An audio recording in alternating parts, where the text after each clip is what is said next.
As a part of the Board of Commissioners morning session Tuesday, Post Commissioner David Barnett asked for an update from Paulding County Water System Director Micheal Carter. The update from Carter was not included on the agenda. As you know, last year we was awarded $29.1 million through the Governor's Water Supply Program, and this past August we were awarded another 21.6, and both of those were low interest loans. On September 18th, we received a letter from GIFA that allowed us to go back and request state direct investment funding, which is also a facet of the Governor's Water Supply Program, although the terms of this SDI, the state direct investment funding, has changed, and it doesn't require repayment. Me and Mr. Jones met with GIFA a couple weeks ago, and what they explained to us was the state would like to purchase the excess capacity in our project. And when I say excess capacity, we have a 35 MGD project that fulfills a need for us over 50 years. So in the beginning, we don't need any water from the reservoir. The state would like to have access to that whole 35 MGD, and the state's portion would decrease as our need increase. So our need is going to be 100% protected throughout the duration of the project.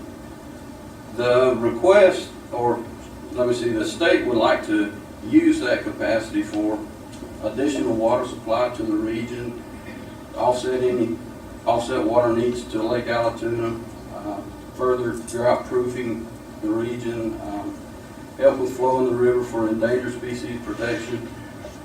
Overall, they just want to make the project more regional, have a more regional benefit.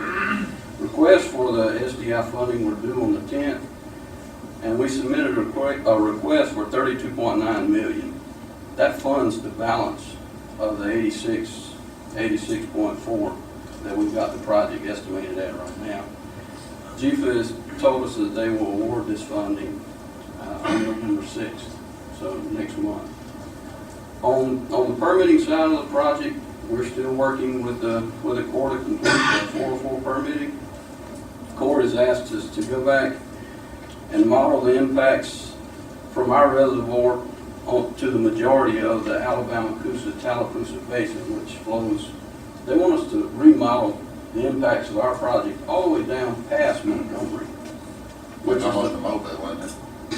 Well, it's just past Montgomery. It's the first federal project on the Coosa or Alabama River at that point past our project. It has to go through, I think it's 5 or 6 Alabama power lakes prior to it getting there. Bottom line is there's going to be no impacts of our project to this basin.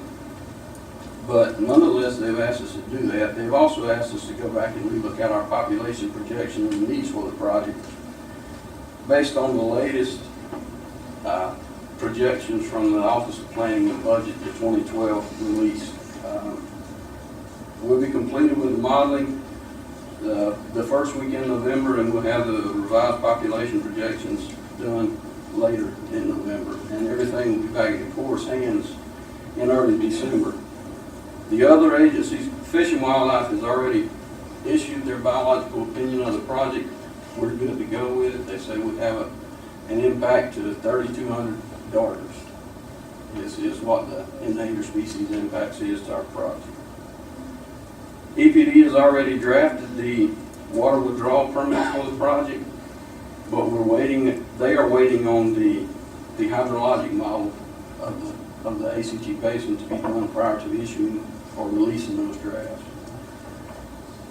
We also have a meeting scheduled for November 15th with the commander of the Savannah District of the U.S. Army Corps of Engineers. In addition to that, the EPD director will be present at that meeting, and the purpose of that is to urge the Corps to go ahead and make a decision on the project and issue our permit once this modeling and revised populations have been provided to them early December.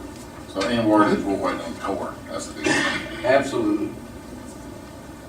On On the engineering side, geotechnical work at the dam has been completed. We're evaluating the options on dam construction. It's not perfect conditions out there. I'll be the first one to say that. Engineers tell us it is a doable site. It will be an earthen dam, require about 1.5 million cubic yards of fill to build this dam. Dam is about 120 feet tall at the tallest point, and the crest of the dam is about 2,600 feet long. Surveying work for the raw water pipelines nearing completion. Sizing of that line is estimated to be a 48-inch diameter. On the river intake screens and the pumps have been preliminary sized, but we're waiting on this hydrologic modeling to be completed in the event that it has some minor changes in the available flows to us in the river. Water treatment side, we've already gathered the source water samples from the river and are awaiting the lab results. We've also begun evaluating the different treatment technologies that we'll utilize out there. All of the preliminary engineering should be done early next year. The reservoir project as a whole, I reported to you last time, we want to be putting water in this thing in 2018. If things keep going like they're going, we still going to accomplish that. Thank you. Any questions? Thank you. Thanks, Michael. For Paulding.com, Richard Grant.